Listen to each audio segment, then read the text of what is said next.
Yesaya pasal 1 ayat 1 sampai pasal 2 ayat 22.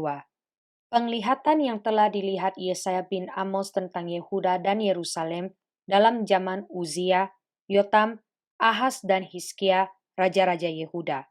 Dengarlah hai langit dan perhatikanlah hai bumi. Sebab Tuhan berfirman, Aku membesarkan anak-anak dan mengasuhnya, tetapi mereka memberontak terhadap aku. Lembu mengenal pemiliknya, tetapi Israel tidak. Keledai mengenal palungan yang disediakan tuannya, tetapi umatku tidak memahaminya. Celakalah bangsa yang berdosa, kaum yang syarat dengan kesalahan, keturunan yang jahat-jahat, anak-anak yang berlaku buruk. Mereka meninggalkan Tuhan, menista yang Maha Kudus Allah Israel, dan berpaling membelakangi Dia. Di mana kamu mau dipukul lagi, kamu yang bertambah murtad? Seluruh kepala sakit dan seluruh hati lemah lesu. Dari telapak kaki sampai kepala tidak ada yang sehat. Bengkak dan bilur dan luka baru, tidak dipijit dan tidak dibalut dan tidak ditaruh minyak. Negerimu menjadi sunyi sepi, kota-kotamu habis terbakar. Di depan matamu orang-orang asing memakan hasil dari tanahmu. Sunyi sepi ngeri itu seolah-olah ditunggang balikan orang asing. Putri Sion tertinggal sendirian seperti pondok di kebun anggur, seperti gubuk di kebun mentimun, dan seperti kota yang terkepung. Seandainya Tuhan semesta alam tidak meninggalkan pada kita sedikit orang yang terlepas, kita sudah menjadi seperti Sodom dan sama seperti Gomora. Dengarlah firman Tuhan, hai pemimpin-pemimpin manusia Sodom. Perhatikanlah pengajaran Allah kita, hai rakyat manusia Gomora. Untuk apa itu korbanmu yang banyak-banyak? Firman Tuhan. Aku sudah jemu akan korban-korban bakaran berupa domba jantan dan akan lemak dari anak lembu gemukan, darah lembu jantan dan domba-domba, dan kambing jantan tidak kusukai. Apabila kamu datang untuk menghadap di hadiratku, siapakah yang menuntut itu daripadamu, bahwa kamu menginjak-injak pelataran bait suciku? Jangan lagi membawa persembahanmu yang tidak sungguh, sebab baunya adalah kejijikan bagiku. Kalau kamu merayakan bulan baru dan sabar, atau mengadakan pertemuan-pertemuan, aku tidak tahan melihatnya, karena perayaanmu itu penuh kejahatan. Perayaan-perayaan bulan barumu dan pertemuan-pertemuanmu yang tetap, aku benci melihatnya. Semuanya itu menjadi beban bagiku. Aku telah payah menanggungnya. Apabila kamu menadahkan tanganmu untuk berdoa, aku akan memalingkan mukaku, bahkan sekalipun kamu berkali-kali berdoa, aku tidak akan mendengarkannya, sebab tanganmu penuh dengan darah. Basuhlah, bersihkanlah dirimu, jauhkanlah perbuatan-perbuatanmu yang jahat dari depan mataku. Berhentilah berbuat jahat, belajarlah berbuat baik, usahakanlah keadilan, kendalikanlah orang kejam, belalah hak anak-anak yatim, perjuangkanlah perkara janda-janda. Marilah, baiklah kita berperkara, firman Tuhan. Sekalipun dosamu merah seperti kirmizi, akan menjadi putih seperti salju. Sekalipun berwarna merah seperti kain kesumba, akan menjadi putih seperti bulu domba. Jika kamu menurut dan mau mendengar, maka kamu akan memakan hasil baik dari negeri itu. Tetapi jika kamu melawan dan memberontak, maka kamu akan dimakan oleh pedang. Sungguh, Tuhan yang mengucapkannya. Bagaimana ini, kota yang dahulu setia sekarang sudah menjadi sundal. Tadinya penuh keadilan, dan di situ selalu diam kebenaran. Tetapi sekarang penuh pembunuh. Perakmu tidak murni lagi, dan arakmu bercampur air. Para pemimpinmu adalah pemberontak dan bersekongkol dengan pencuri. Semuanya suka menerima suap dan mengejar sogok. Mereka tidak membela hak anak-anak yatim, dan perkara janda-janda tidak sampai kepada mereka. Sebab itu demikianlah firman Tuhan, Tuhan semesta alam, yang maha kuat pelindung Israel. Aku yang melampiaskan dendamku kepada para lawanku, dan melakukan pembalasan kepada para musuhku. Aku akan bertindak terhadap engkau, aku akan memurnikan perakmu dengan garam soda, dan akan menyingkirkan segala timah daripadanya. Aku akan mengembalikan para hakimmu seperti dahulu, dan para penasihatmu seperti semula. Sesudah itu, engkau akan disebutkan kota keadilan, kota yang setia. Sion akan kubebaskan dengan penghakiman yang adil dan orang-orangnya yang bertobat. akan kubebaskan dengan tindakan yang benar.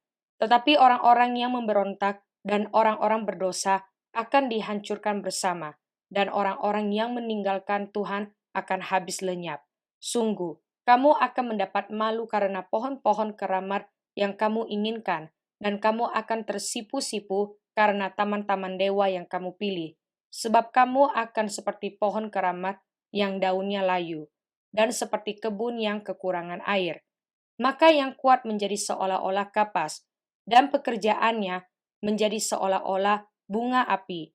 Keduanya menimbulkan api, dan tidak ada yang dapat memadamkan. Firman yang dinyatakan kepada Yesaya bin Amos tentang Yehuda dan Yerusalem. Akan terjadi pada hari-hari yang terakhir, gunung tempat rumah Tuhan akan berdiri tegak di hulu gunung-gunung dan menjulang tinggi di atas bukit-bukit. Segala bangsa akan berduyun-duyun ke sana, dan banyak suku bangsa akan pergi serta berkata, "Mari, kita naik ke gunung Tuhan, ke rumah Allah Yakub, supaya ia mengajar kita tentang jalan-jalannya, dan supaya kita berjalan menempuhnya, sebab dari Sion akan keluar pengajaran dan firman Tuhan dari Yerusalem. Ia akan menjadi hakim antara bangsa-bangsa dan akan menjadi wasit bagi banyak suku bangsa. Maka mereka akan menempa pedang-pedangnya menjadi mata bajak dan tombak-tombaknya menjadi pisau penangkas. Bangsa tidak akan lagi mengangkat pedang terhadap bangsa, dan mereka tidak akan lagi belajar perang. Hai kaum keturunan Yakub, mari kita berjalan di dalam terang Tuhan. Sungguh, telah kau buang umatmu, yakni kaum keturunan Yakub, sebab di mana-mana mereka melakukan tenung seperti yang di timur, dan sihir seperti orang Filistin, dan orang-orang asing di antara mereka terlalu banyak. Negerinya penuh emas dan perak, dan tak terbatas harta bendanya. Negerinya penuh kuda, dan tak terbatas jumlah keretanya. Negerinya penuh berhala-hala. Mereka sujud menyembah kepada buatan tangannya sendiri dan kepada yang dikerjakan oleh tangannya. Maka manusia ditundukkan dan orang direndahkan. Janganlah ampuni mereka. Masuklah di sela gunung batu dan bersembunyilah di dalam liang tanah terhadap kedahsyatan Tuhan dan terhadap semarak kemegahannya. Manusia yang sombong akan direndahkan dan orang yang angkuh akan ditundukkan. Dan hanya Tuhan sajalah yang maha tinggi pada hari itu. Sebab Tuhan semesta alam menetapkan suatu hari untuk menghukum semua yang congkak dan angkuh, serta menghukum semua yang meninggikan diri supaya direndahkan, untuk menghukum semua pohon aras di Libanon yang tumbuh meninggi dan tetap menjulang, dan menghukum semua pohon terbanting di Basan, untuk menghukum semua gunung yang tinggi-tinggi dan semua bukit yang menjulang ke atas, untuk menghukum semua menara yang tinggi-tinggi dan semua tembok yang berkubu, untuk menghukum semua kapal Tarsis dan semua kapal yang paling indah. Manusia yang sombong akan ditundukkan dan orang yang angkuh akan direndahkan. Hanya Tuhan sajalah yang maha tinggi pada hari itu. Sedang berhala-hala akan hilang sama sekali. Maka orang akan masuk ke dalam gua-gua di gunung batu dan ke dalam liang-liang di tanah terhadap kedahsyatan Tuhan dan terhadap semarak kemegahannya. Pada waktu ia bangkit menakut-nakuti bumi. Pada hari itu, berhala-berhala perak dan berhala-berhala emas yang dibuat manusia untuk sujud menyembah kepadanya akan dilemparkannya kepada tikus dan kelelawar, dan ia akan masuk ke dalam lekuk-lekuk di gunung batu dan ke dalam celah-celah di bukit batu terhadap kedahsyatan Tuhan dan terhadap semarak kemegahannya. Pada waktu ia bangkit menakut-nakuti bumi. Jangan berharap pada manusia, sebab ia tidak lebih daripada embusan nafas, dan sebagai apakah ia dapat dianggap? Mazmur pasal 109 ayat 1 sampai ayat 7. Untuk pemimpin biduan, Mazmur Daud. Ya Allah, pujianku, janganlah berdiam diri, sebab mulut orang fasik dan mulut penipu ternganga terhadap aku. Mereka berbicara terhadap aku dengan lidah dusta, dengan kata-kata kebencian mereka menyerang aku dan memerangi aku tanpa alasan. Sebagai balasan terhadap kasihku, mereka menuduh aku, sedang aku mendoakan mereka. Mereka membalas kejahatan kepadaku ganti kebaikan dan kebencian ganti kasihku. Angkatlah seorang fasik atas dia, dan biarlah seorang pendakwa berdiri di sebelah kanannya. Apabila dihakimi, biarlah ia keluar sebagai orang bersalah, dan biarlah doanya menjadi dosa. Amsal pasal 22 ayat 28 sampai ayat 29. Jangan engkau memindahkan batas tanah yang lama yang ditetapkan oleh nenek moyangmu. Pernahkah engkau melihat orang yang cakap dalam pekerjaannya? Di hadapan raja-raja ia akan berdiri, bukan di hadapan orang-orang yang hina. 2 Korintus pasal 6 ayat 14 sampai pasal 7 ayat 16. Janganlah kamu merupakan pasangan yang tidak seimbang dengan orang-orang yang tak percaya. Sebab persamaan apakah terdapat antara kebenaran dan kedurhakaan? Atau bagaimanakah terang dapat bersatu dengan gelap? Persamaan apakah yang terdapat antara Kristus dan Belial? Apakah bagian bersama orang-orang percaya dengan orang-orang tak percaya?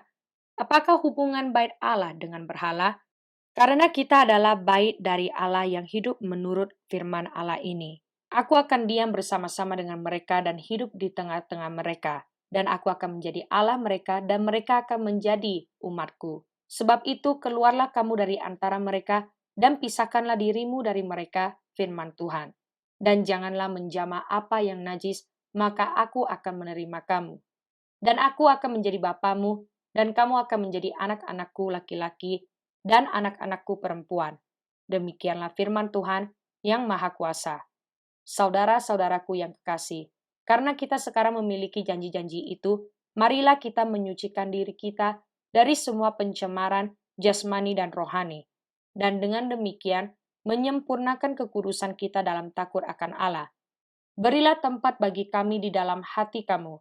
Kami tidak pernah berbuat salah terhadap seorang pun, tidak seorang pun yang kami rugikan, dan tidak dari seorang pun kami cari untung. Aku berkata demikian, bukan untuk menjatuhkan hukuman atas kamu, sebab tadi telah aku katakan bahwa kamu telah beroleh tempat di dalam hati kami, sehingga kita sehidup semati. Aku sangat berterus terang terhadap kamu, tetapi aku juga sangat memegahkan kamu. Dalam segala penderitaan kami, aku sangat terhibur dan sukacitaku melimpah-limpah. Bahkan ketika kami tiba di Makedonia, kami tidak beroleh ketenangan bagi tubuh kami. Di mana-mana kami mengalami kesusahan, dari luar pertengkaran dan dari dalam ketakutan. Tetapi Allah, yang menghiburkan orang yang rendah hati, telah menghiburkan kami dengan kedatangan Titus, bukan hanya oleh kedatangannya saja, tetapi juga oleh penghiburan yang dinikmatinya di tengah-tengah kamu. Karena ia telah memberitahukan kepada kami tentang kerinduanmu, keluhanmu, kesungguhanmu untuk membela aku, sehingga makin bertambahlah sukacitaku. Jadi meskipun aku telah menyedihkan hatimu dengan suratku itu, namun aku tidak menyesalkannya. Memang pernah aku menyesalkannya karena aku lihat bahwa surat itu menyedihkan hatimu. Kendati pun untuk seketika saja lamanya. Namun sekarang aku bersukacita, bukan karena kamu telah berduka cita, melainkan karena duka citamu membuat kamu bertobat. Sebab duka citamu itu adalah menurut kehendak Allah, sehingga kamu sedikit pun tidak dirugikan oleh karena kami. Sebab duka cita menurut kehendak Allah menghasilkan pertobatan yang membawa keselamatan dan yang tidak akan disesalkan. Tetapi duka cita yang dari dunia ini menghasilkan kematian. Sebab perhatikanlah betapa justru duka cita yang menurut kehendak Allah itu mengerjakan pada kamu kesungguhan yang besar, bahkan pembelaan diri, kejengkelan, ketakutan, kerinduan, kegiatan, penghukuman. Di dalam semuanya itu kamu telah membuktikan bahwa kamu tidak bersalah di dalam perkara itu. Sebab itu, jika aku telah menulis surat kepada kamu, maka bukanlah oleh karena orang yang berbuat salah atau oleh karena orang yang menderita perbuatan salah, melainkan supaya kerelaanmu terhadap kami menjadi nyata bagi kamu di hadapan Allah. Sebab itulah kami menjadi terhibur. Dan selain penghiburan yang kami peroleh itu, kami lebih lagi bersukacita oleh karena sukacita Titus, sebab kamu semua menyegarkan hatinya. Aku memegahkan kamu kepadanya, dan kamu tidak mengecewakan aku. Kami senantiasa mengatakan apa yang benar kepada kamu, demikian juga kemegahan kami di hadapan Titus sudah ternyata benar. Dan kasihnya bertambah besar terhadap kamu apabila ia mengingat ketaatan kamu semua, bagaimana kamu menyambut kedatangannya dengan takut dan gentar. Aku bersuka cita sebab aku dapat menaruh kepercayaan kepada kamu dalam segala hal.